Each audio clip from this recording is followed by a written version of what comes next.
All right, we got Paul Frase here. We got a podcast going on. He released his book called The Game Changer, which is unbelievable. I want you guys to go over and pick up a copy, and it will really impact you guys heavily. So before we get into the book and all that, let's go through your origin story, just kind of where you came from.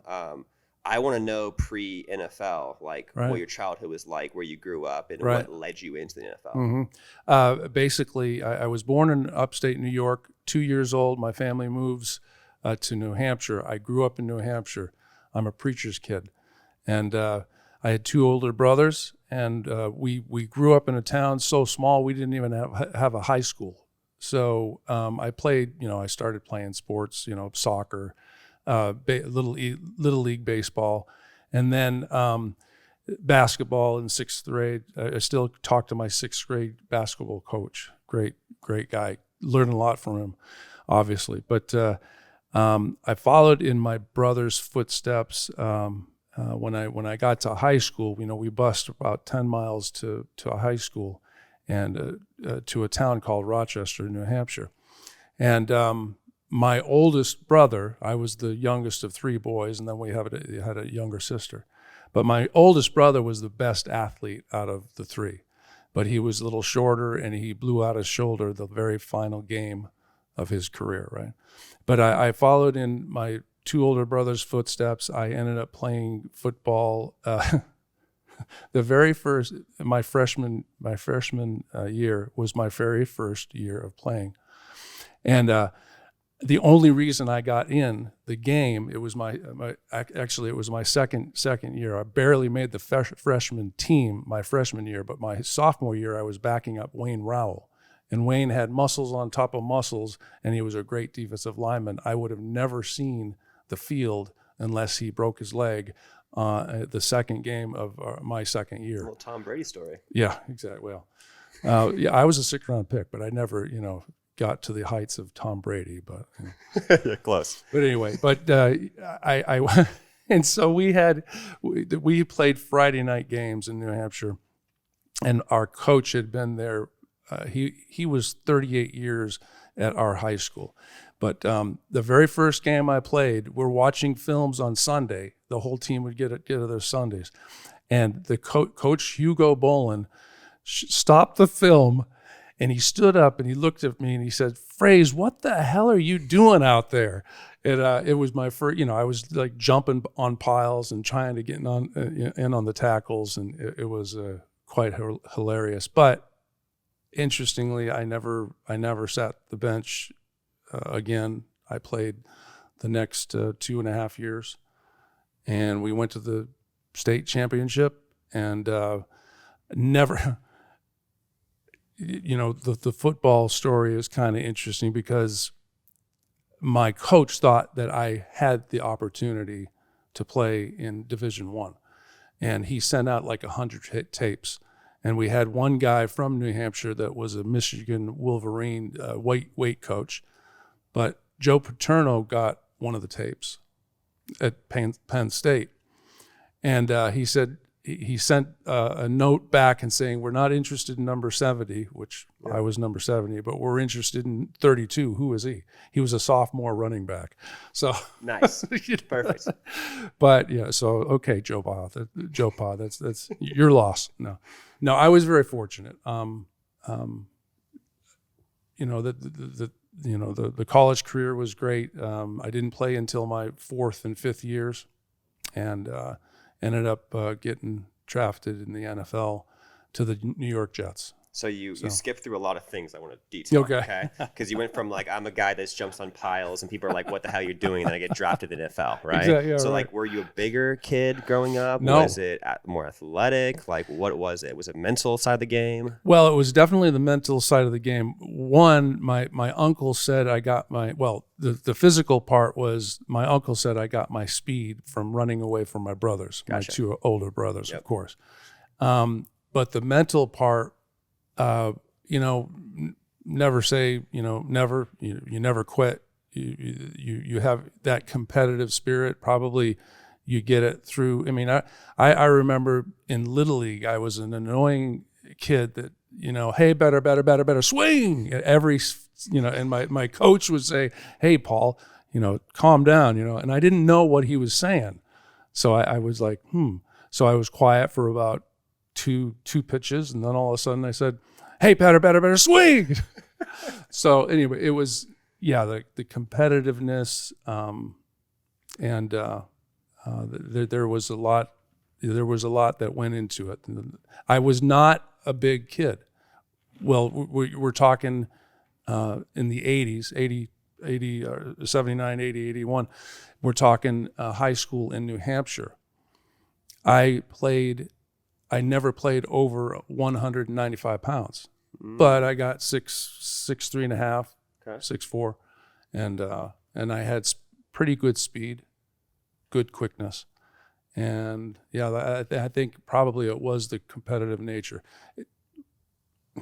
When I did finally had the opportunity to get drafted, the Jets or Dr. Z, he was a Sports Illustrated guy. He said, "This kid's motor never stops," and I wasn't I was a 6th round pick when they had 12 rounds, but still very fortunate. Yeah. What about college? Syracuse. Okay, so how was that experience? That was a great experience. They had just built the Carrier Dome a few years prior, and Syracuse was 65th in the nation when I got there. But Dick McPherson, our coach, was like, he sat me down and he says, "Paul, do you want to be a part of something great?" And I'm like, okay. And I'm in New Hampshire, right? And I'm going to the Dome, and I'm seeing St. John's play the Syracuse basketball with 32,000 people at a college game. And you're like, oh my gosh. And that, again, small town New Hampshire boy, and going to some big time, events like that. But when Coach McPherson said, "Hey, do you want to be a part of something great?" I said, yes, I do. And I signed they offered me a scholarship, and I signed on the dotted line.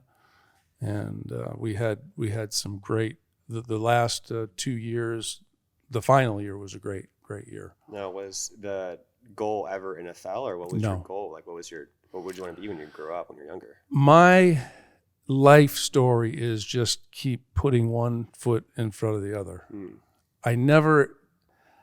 I guess it's kind of sad I wasn't a goal-oriented person.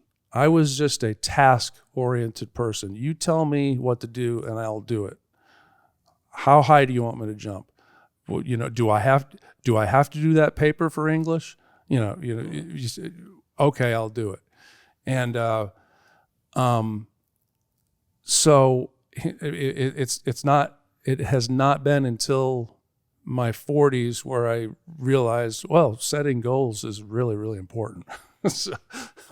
And now I'm finally starting. I mean, I'm 57, and my second half is going to be better than my first, right? And I'm only halfway there. Mm-hmm. So got a lot of living to do, but yep. Okay, so then take me through you getting drafted, like that day. Was that something that was impactful for you, or was that just another nonchalant story like the rest of your life? That was just putting one foot in front of the other. So the draft back then was 12 rounds, and you had 2 days of the draft, and I didn't go in the first. They have the first 5 rounds in day 1. So I go. We watched it at Darryl Johnston, the Moose, the Cowboys. He was a year younger than me. Great guy, great friend of mine. But he had the television, and he had a phone too. And I didn't have a phone in college. I don't know if I had, ran up too many bills or my roommate had. I don't know. But so I went to bed that night. It was I think it was a Saturday and Sunday. So I went to bed Saturday night. I didn't even think or know or project or anticipate getting drafted. I was like, you know what? If it happens, that'd be great. And 7:30 in the morning, I hear a banging on my sliding glass door. Frase, get your butt over here. The Jets are on the phone.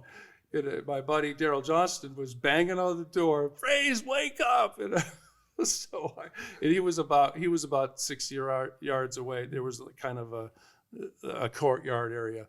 So I ran over, and I get on the phone, and it's Mike Hickey, who was one of the heads of recruiting, and so he says, "Hey, Paul, how are you doing?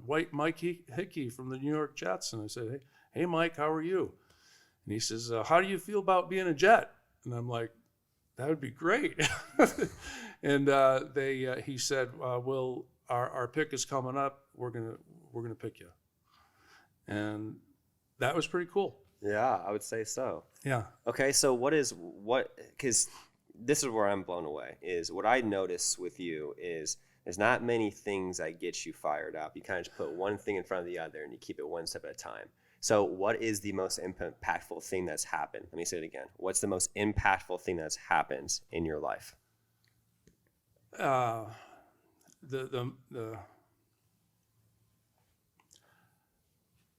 most impactful thing that has happened in my life is the birth of our son, Joshua. Joshua Miles Frase. And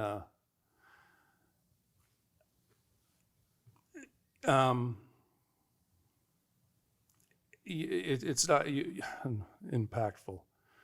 If we're talking rah-rah, if we're talking, this is, life is great right now, if we're talking, getting jazzed up for, and being happy about what's happening, okay, the Sugar Bowl in 1987, when we ended up number 4 in the country, well, that was awesome, right? But I think this impacts you the most, right? Impactful, absolutely. So take me through all that. So when was he born? What were you doing? How you were already in the NFL, right?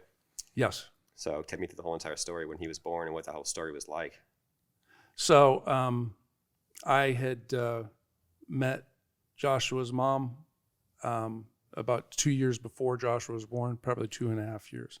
We were married, and in New York, I got busted on. We got married in the on the bye week of 1992, October 16th. And so we only had a couple days off, and Al Michaels on Monday Night Football busted my chops for taking my wife on a big time spending spree of 2 days of a honeymoon in New York City. But so our lives were wonderful, and we were living the life of charmed NFL player, and she actually worked for with Guns N' Roses for a few weeks, and until God yanked her out of that. Good. But she gets pregnant probably a year and a half into our marriage, and Joshua is born. And that day, February 2nd, 1995,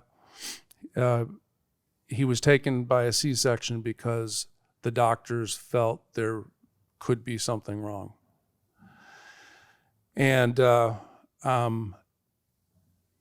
when Joshua, I was standing with the video camera for that wonderful event, and in a C-section at that time, they had Alison's face guarded a blanket or a sheet over, and the surgery was going on beyond the sheet, and she couldn't see Josh, and I could see Joshua, and Joshua was very thin, very frail.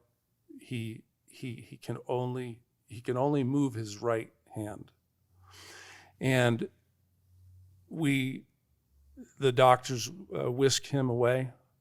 They take him and work on him out of the room, and then in the recovery room, Allison's doctor came in and said, Allison, I'm sorry to tell you this, but Joshua has a terrible disorder, and he probably won't live the rest of the day. So your dreams are dashed. Boom. How old were you?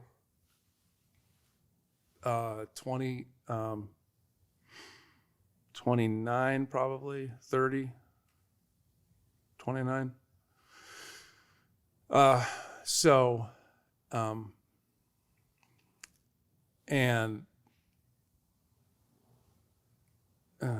So what we did, fortunately, we had 24 days in the neonatal and intensive care unit at Medical City in Dallas. They kept running test after test, and okay, that was negative. That's great, but we got to find out what's going on. So keep praying. Really interesting. Dr. Burgess, he had about 11 doctors in that group and a ton of nurses, and they prayed over their patients every day. We had probably 34 kids in the NICU. Wow. And they literally, after 24 days, they taught us how to keep Joshua alive. And they basically said, if he's alive in a year, bring him back and we'll reevaluate him. So it was our task to keep Joshua alive. What was the anxiety like with that? What was your mindset, and what was your, Josh's mom's mindset like? Like, was it like you were walking on eggshells every day, not knowing what's happening, or did you guys kind of have a different mindset on it? Well, it's interesting. In the book and in life, two people that are intimate, they're the most intimate relationship on this planet, right? But they cope differently and they do things differently. And you grieve differently as well. So I was like, what are you talking about? You guys are doctors. You were in school 18 years. You've got to have an answer. Tell me what to do. I'm coachable. Tell me what to do to keep my son alive. And Allison, I say, tough New York girl with a lot of chutzpah. Paul, they don't know anything about this disorder. We don't even know what he has. They don't know. They can't even tell us. So we have to figure it out. We have to find out. And 3 months old, and Joshua was born February 2nd. I get drafted by the Jacksonville Jaguars February 15th or 18th or something like that. And Tom Coughlin, the new head coach for the Jaguars, is very stringent and adamant that I'm there March 8th. So, quite frankly, Allison took the brunt of it over the first few years because I was still playing. We decided, at that point, I'm like, I don't want to play football anymore. I just want to take care of my son and figure this out. And but we decided, hey, we need the insurance. The NFL had wonderful benefits. So you need the insurance. You got to stay on and do what you have to do. At 3 months old, they did a muscle and nerve biopsy. And at 5 months, at 5 months old, when we took Joshua, he could still fly. We took a little family vacation up in Maine on the coast, and we got a manila folder, envelope, in the mail with 1 page of, we're very sorry to inform you, but your son has a genetic disorder called Myotubular Myopathy. Oh, it's X-linked. Okay, well, what's X-linked? Well, it turns out that mama gives it to her boys. There were 3 medical articles in that manila envelope, and 2 of them were from 1967. We learned all sorts of new jargon, medical jargon, and saw horrific pictures. And we were told in those articles, these children have a 50% of these children do not experience their second birthday. And I've got a wife that never takes no for an answer.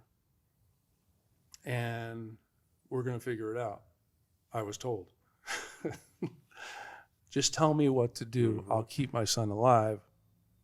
Paul, we've got to figure it out. So I go to training camp. I think we figured it out. I was gone 26 months out of the next 48 months.